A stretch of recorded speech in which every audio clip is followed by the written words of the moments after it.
Ay, palagi ka ba nagmumura? Ito ang mangyayari sa'yo kapag ginagawa mo ito. Si Malupiton ang naging inspirasyon ko sa video nito dahil recently naban siya sa MPBL. Yon, binabati ko pala kayo lahat. Guys, naririnig nyo ba ako? Boy? Ayun na nga, nagmura siya. Pero by the way, I'm a fan of the guy. I realized these things. Kaya, here are the 5 reasons bakit hindi ka dapat magmura. Abangan mo ang number 4. Number 1 is lack of showing respect. Sa rules man ito, sa culture, or sa religion. That's basic.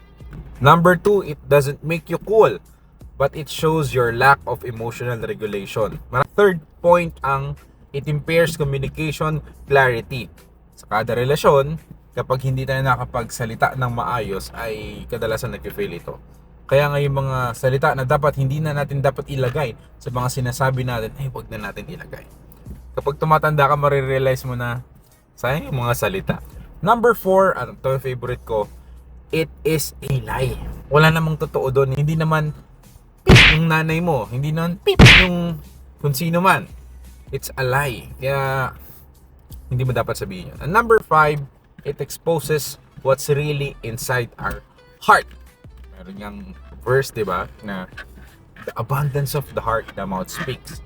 So if you're doing this, unti-unti natin baguhin yung sarili natin dahil it's a sign of verbal maturity kapag hindi na tayo nagmumura.